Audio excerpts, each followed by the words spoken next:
عقائد کو علم الکلام کہتے ہیں۔ بسم اللہ الرحمن الرحیم۔ قرآن فہمی کے 4 اصول تھے: عدم حرج، علت تکلیف، تدریج اور اس کے بعد ہے نسخ۔ آج ہم اسی نسخ کے بارے میں پڑھیں گے۔ نسخ کسے کہتے ہیں؟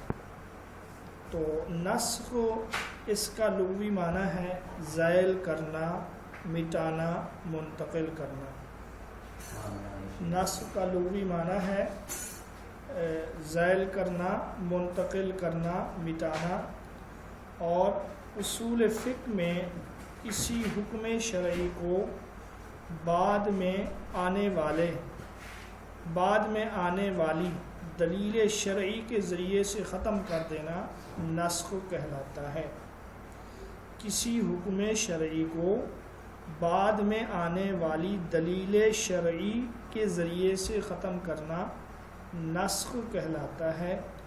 تو وہ جو بعد میں آنے والی دلیل شرعی ہے اس کو ناسخ، اور جو گزشتہ حکم ہے اس کو منسوخ، اور اس سارے عمل کو نسخ کہا جاتا ہے۔ تو یہ بھی قرآن فہمی کا ایک اصول ہے۔ اور قرآن میں نسخ موجود ہے۔ اللہ رب العزت نے ایک آیت میں اس کی طرف اشارہ کیا، ما ننسخ من آیت او ننسها نأتی بخیر منہا او مثلہا، کہ یہ آیت نمبر 149 ہے، آیت نمبر 149 نہیں ہے، کہ ہم منسوخ نہیں کرتے کوئی آیت اپنے احکامات میں سے، یا ہم اسے فراموش کر دیتے ہیں، یعنی آپ کو بھلا دیتے ہیں، تو ہم اس سے بہتر لے آتے ہیں، یا کم از کم اس کی مثل لے آتے ہیں، یا اس جیسا حکم نازل کرتے ہیں۔ تو یہاں پر اشارہ ہے کہ ما ننسخ میں مئی کاف کر دیا کریں، کنزا مئی کاف رکھیں، کہ قرآن میں جو ہے نسخ موجود ہے۔ اور نسخ کی میڈم آپ ریموو کر دیں اگر یہ نہیں بار بار اس طرح کر رہے ہیں۔ جی، قرآن میں جو نسخ کی مثال ہے، مثلا قد نرا تقلب وجہک فی السماء فولی وجہک، یہ جو آیت ہے فولی وجہک شطر المسجد الحرام، تو نماز میں بیت المقدس کی طرف منہ کرنے کو منسوخ کر کے مسجد حرام کی طرف چہرہ کرنے کا حکم دیا گیا ہے، رخ کرنے کا حکم دیا گیا ہے۔ یہ ایک نسخ کی مثال ہے۔ اور یہ نسخ کلی ہے۔ اس لحاظ سے آپ کہہ سکتے ہیں کہ نسخ کی 2 قسمیں ہیں، ایک ہے نسخ جزئی اور ایک ہے نسخ کلی۔ نسخ کلی کا مطلب یہ ہے گزشتہ حکم کو بالکل ختم کر دینا، جیسا کہ اس قبلہ کو منسوخ کر کے مسجد حرام کی طرف رخ کرنے کا حکم دیا گیا ہے۔ اور کبھی نسخ جزئی ہوتا ہے۔ نسخ جزئی کا مطلب یہ ہے کوئی حکم عام ہو اس کو خاص کر دینا، کوئی حکم مطلق ہو اس کو مقید کر دینا، یہ نسخ جزئی کی تعریف ہے۔ نسخ جزئی کی جو مثال ہے قرآن میں ہے والذین یرمون المحصنات، کہ جو پاک دامن عورتوں پر تہمت لگائیں، ثم لم یأتوا بأربعۃ شہداء، پھر اس کے اوپر 4 گواہ نہ لے آئیں، فجلدوہم 80 جلدہ، تو ان کو 80 کوڑے لگاؤ۔ اب جو پاک دامن عورت پر تہمت لگائیں، یہ حکم جو ہے عام ہے، چاہے وہ پاک دامن عورت کسی دوسرے کی بیوی ہو، کوئی اور ہو، یا بندے کی اپنی بیوی ہو۔ اس سے بعد میں خاص کر دیا گیا ہے اپنی بیوی کو کہ اگر کوئی شخص اپنی بیوی پر تہمت لگائے، الزام لگائے، تو وہاں 4 گواہوں کا لانا ضروری نہیں ہے، بلکہ وہاں لعان ہوگا، یعنی جانبین سے قسمیں لی جائیں گی۔ لعان جو ایک اصطلاح ہے اسلامی، تو یہاں اپنی بیوی کو اس سے خاص کر دیا گیا، یہ اس کی مثال ہے۔ حکمت نسخ کیا ہے کہ یہ نسخ کیوں ہے؟ تو یہاں بندوں کی مصالح کی رعایت رکھی گئی ہے، لوگوں کی مصلحت کی رعایت رکھی گئی ہے، اور شریعت کے احکام کا اصل مقصد بھی یہی ہے، یعنی بندوں کے جو مصالح ہیں ان کو پورا کرنا۔ اور اسی طرح اس میں جو ہے تدریج کا ایک منٹ، تو نسخ میں تدریج کے حکمت کو بھی مد نظر رکھا گیا ہے، کیونکہ احکامات جو ہیں وہ تدریجاً اور آہستہ آہستہ جاری ہوئے ہیں۔ مثلا نمازوں کو آپ دیکھ لیں کہ نمازوں میں ابتداءً مطلقاً 2 نمازیں تھیں، احکامات کچھ اور تھے، پھر ان احکام کو منسوخ کر کے دیگر احکام دیے گئے۔ اسی طرح نسخ کی مثال جو حدیث سے ہے، جب آپ صلی اللہ علیہ وسلم نے دعوت کا آغاز کیا، لوگ بت پرستی میں، قبر پرستی میں مبتلا تھے، تو آپ صلی اللہ علیہ وسلم نے قبرستان جانے سے منع کر دیا، اور ایک ہی حدیث میں ناسخ اور منسوخ دونوں موجود ہیں۔ پھر بعد میں آپ صلی اللہ علیہ وسلم نے فرمایا کنت نہیتکم عن زیارت القبور الا فزوروها، میں تمہیں قبروں کی زیارت سے روکتا تھا، اب تم ان کی زیارت کر سکتے ہو۔ تو قرآن فہمی میں یہ چوتھا ہے نسخ۔ اب یہاں بعض اس کو شمار نہیں کرتے نسخ کو، وہ کہتے ہیں 3 اصول ہیں: عدم حرج، قلت تکلیف اور تدریج۔ اس کی وجہ یہی ہے کہ کچھ علماء جو ہیں وہ نسخ کا انکار کرتے ہیں۔ مثلا امام ابو مسلم اصفہانی رحمۃ اللہ علیہ، امام ابو مسلم اصفہانی یہ مسلمان ہیں، تاریخ اسلام میں پہلے شخص ہیں جنہوں نے نسخ کا انکار کیا ہے، وہ نسخ کو تسلیم نہیں کرتے۔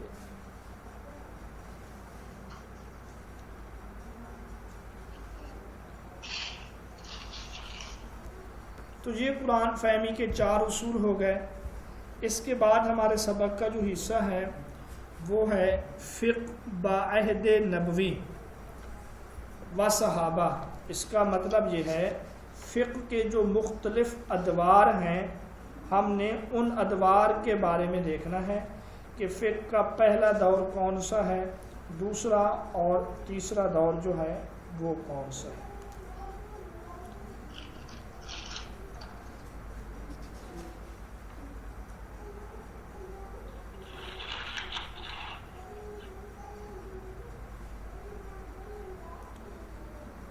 تو علماء نے فقہ کے ادوار جو ہیں بعض کتابوں میں ان کو 6 ادوار میں تقسیم کیا گیا ہے، بعض میں ان کو 7 ادوار میں تقسیم کیا گیا ہے، اور مولانا تقی امینی صاحب جو ہیں وہ بتدریج ترقی کے لحاظ سے فقہ اسلامی کو 4 ادوار میں تقسیم کرتے ہیں۔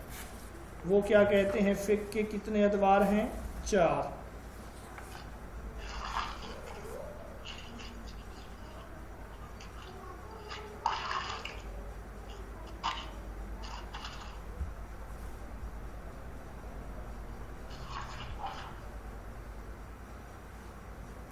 یہ کن کا مائک ہے جو بار بار آن ہو جاتا ہے؟ کون ہے یہ؟ جی اقصا، آپ نے کچھ پوچھنا ہے؟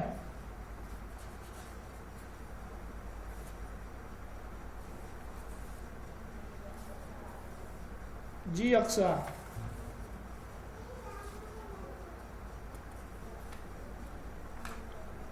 تو آپ کو اس چیز کا احساس نہیں ہو رہا کہ ہم پڑھ رہے ہیں اور آپ بار بار جو ہے نا وہی کام کر رہے ہیں؟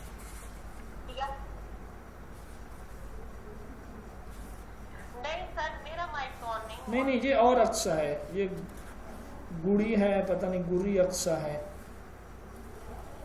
جی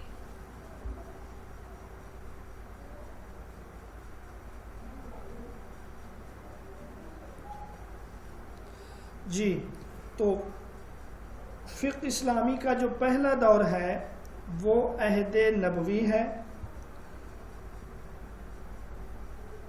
اور آپ صلی اللہ علیہ وسلم کی حیات طیبہ یہ پہلا دور، اور اسی دور میں قرآن مجید کا نزول ہوا، اور آپ صلی اللہ علیہ وسلم نے خود قرآنی آیات کی تشریح اور وضاحت فرمائی، اور آپ صلی اللہ علیہ وسلم کی یہ جو تشریح ہے اور یہ جو وضاحت ہے اس کو سنت کہا جاتا ہے۔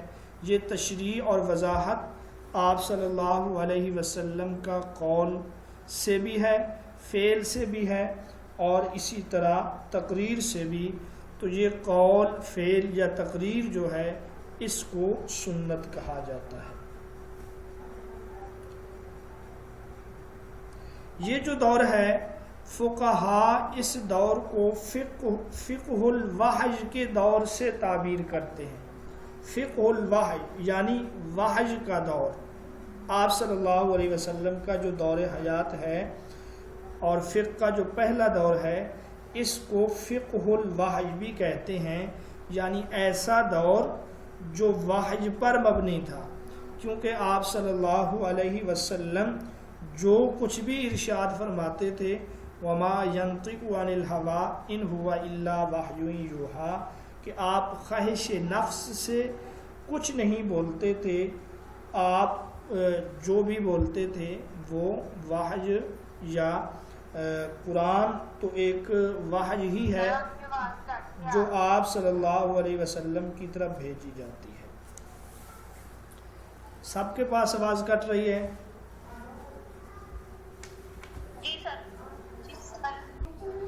جی، تو اس دور میں جو فقہ کے ماخذ تھے، تقی امینی صاحب لکھتے ہیں کہ وہ صرف دو ہی تھے۔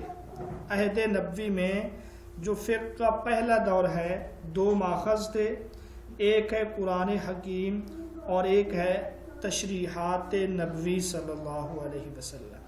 اچھا، بعض کتابوں میں آپ کو اس دور میں فقہ کے تین ماخذ ملیں گے، ایک ہے قرآن، ایک ہے حدیث، اور تیسرا ماخذ جو ہے وہ ہے اجتہاد۔ اب آپ صلی اللہ علیہ وسلم کے دور میں جو اجتہاد ہوا وہ یا تو رسول اللہ کا اجتہاد ہوتا تھا یا صحابہ کا۔ تو جو اجتہاد آپ صلی اللہ علیہ وسلم کا تھا وہ اجتہاد اگر اللہ کی منشا اور مرضی کے خلاف ہوتا تو وہ پھر اس کو درست کر دیا جاتا، وہ بھی پھر حدیث یا قرآن کا حصہ بن جاتا تھا۔ اور جو اجتہاد صحابہ کا تھا، صحابہ کے اس اجتہاد کے بارے میں آپ صلی اللہ علیہ وسلم کو علم ہوا یا نہیں۔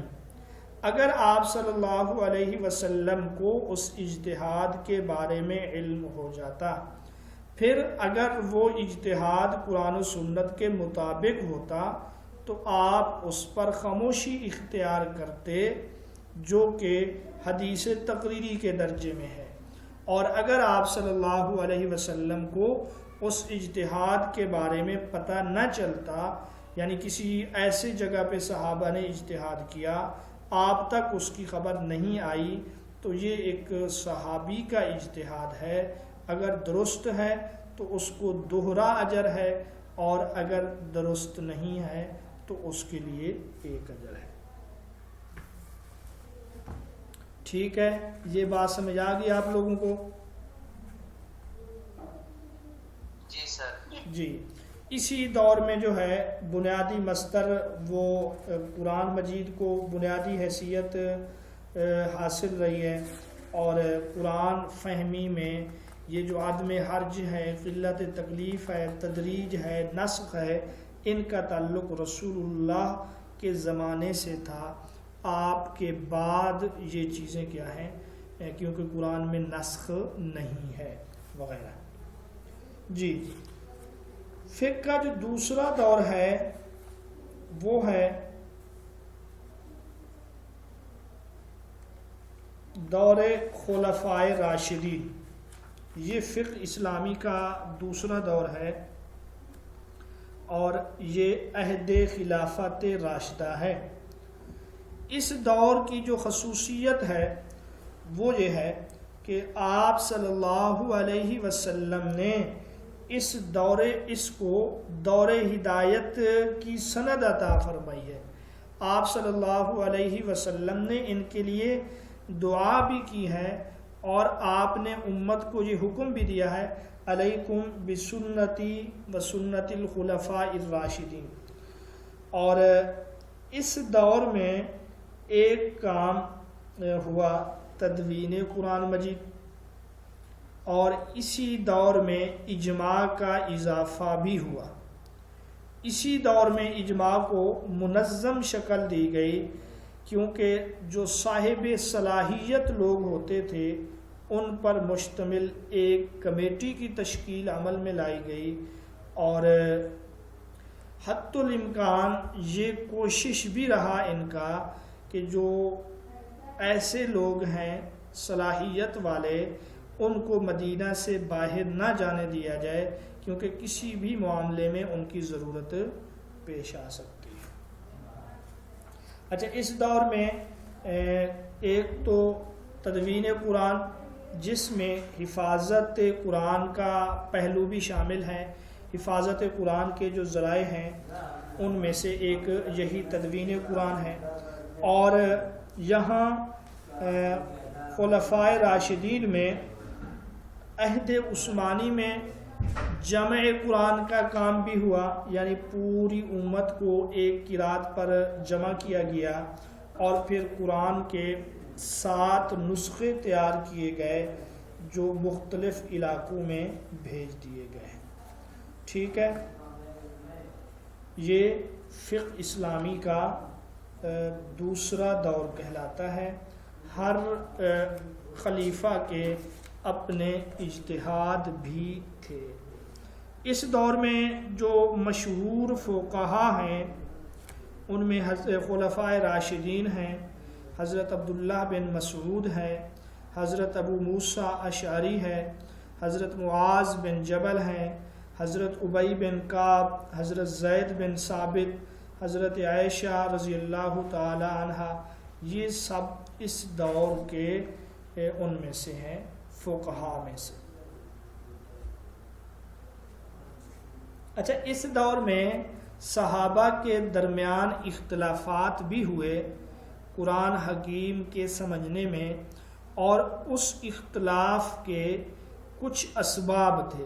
مثلا قرآن میں ایسے لفظ کا آ جانا جو کلام عرب میں 2 معنوں میں مستعمل تھا، جیسے لفظ قرو ہے، تو بعض صحابہ نے اس کا ایک معنی مراد لیا، اور بعض صحابہ نے اس کو دوسرے معنی میں استعمال کیا۔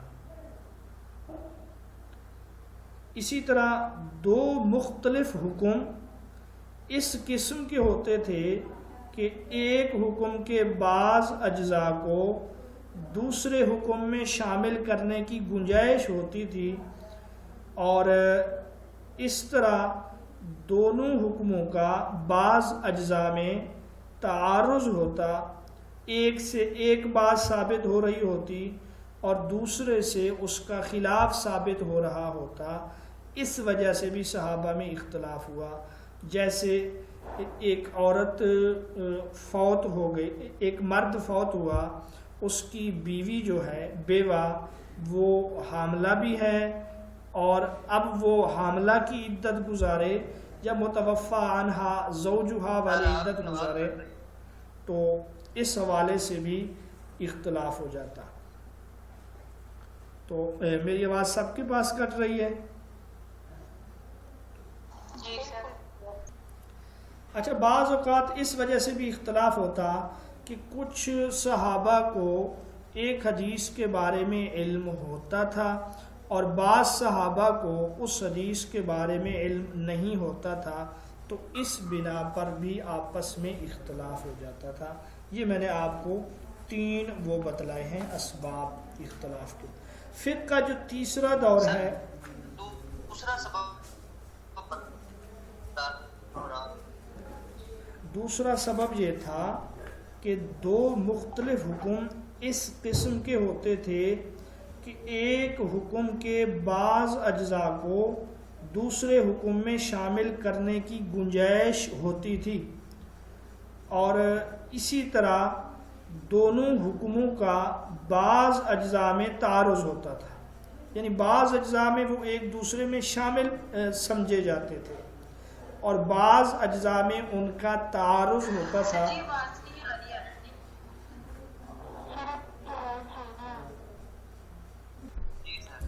اچھا، دوسرا سبب یہ تھا کہ 2 مختلف حکم ایسے ہوتے تھے، ایک حکم کے بعض اجزاء دوسرے حکم میں شامل ہو سکتے تھے، یعنی شامل ہونے کی گنجائش ہوتی تھی، اور اسی طرح دونوں حکموں کے بعض اجزاء جو تھے وہ آپس میں ٹکراتے تھے، ایک حکم کے اجزاء سے کچھ اور ثابت ہوتا تھا اور دوسرے حکم کے کچھ اجزاء سے اس کا الٹ ثابت ہوتا تھا۔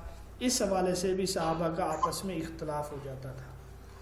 جیسے ایک عورت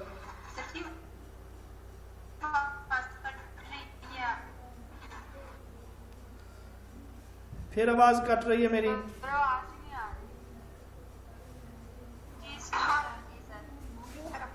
آج کیا مسئلہ ہے؟ جی اب ٹھیک ہے آواز؟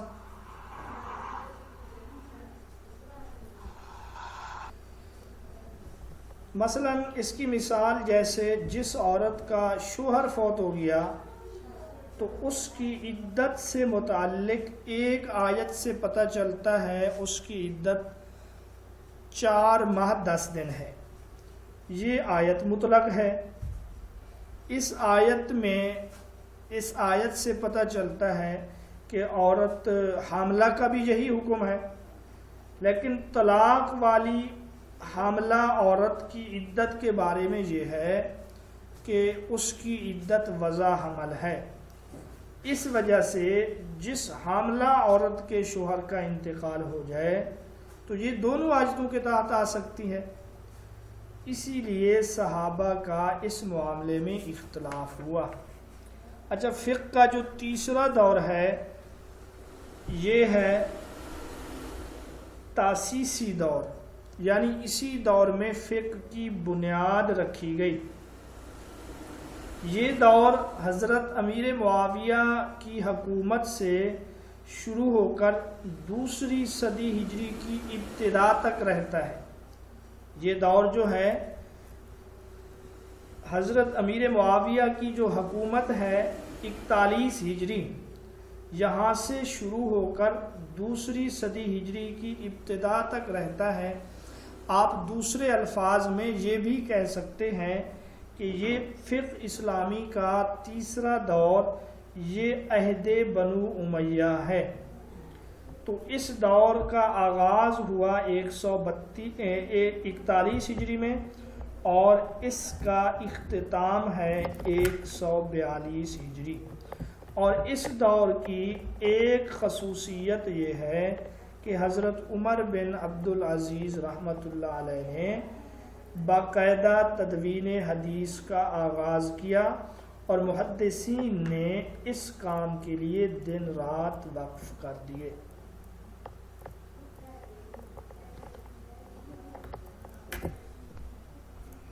اور اس دور میں مسلمانوں میں باہمی فرقہ بندیاں بھی شروع ہوئیں، اور جو اسلامی مرکز مدینہ ہے اس میں وہ جاذبیت باقی نہ رہی جس طرح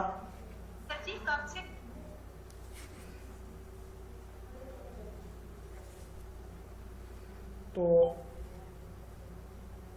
اسی طرح اس دور میں رائے اور حدیث کو استعمال کرنے کی حد میں بھی اختلاف ہوا، اور اسی دور میں غیر عرب لوگ یعنی اجمی لوگ بھی تعلیم و تربیت سے آراستہ ہوئے، اور ان کی بہت بڑی ایک جماعت تیار ہوئی۔ اور اسی طرح اسی دور میں قیاس، استحسان، استصلاح کا استعمال ہونے لگا۔ قیاس کا استعمال، استحسان کا استعمال، استصلاح کا استعمال جو ہے یہ اس تیسرے دور میں ہونے لگا، اور اس دور میں مشہور مراکز قائم ہو گئے۔ ان میں سے ایک ہے مدینہ کا فقہی مرکز۔ مدینہ کے فقہی مرکز میں جو مفتیان تھے ان میں حضرت عائشہ ہے، حضرت ابو ہریرہ ہیں، حضرت عبداللہ بن عمر ہیں، حضرت عروہ بن زبیر ہیں، حضرت علی بن حسین ہیں، اور اسی طرح حضرت ابو بکر بن عبد الرحمن ہیں، حضرت سعید بن مسیب ہیں، اسی طرح ابن شہاب زہری رحمۃ اللہ علیہ، حضرت نافع رحمۃ اللہ علیہ، یہ تمام مدینہ کے مشہور فقیہ اور مفتی جو ہیں شمار ہوتے ہیں۔ اور مکہ کے مفتی جو تھے ان میں حضرت عبداللہ بن عباس رضی اللہ تعالیٰ عنہ، حضرت مجاہد بن جبیر ہیں، حضرت اکرمہ ہیں، حضرت عطا بن ابی ربا ہیں۔ سر آواز بھی کٹ رہی ہے۔ جی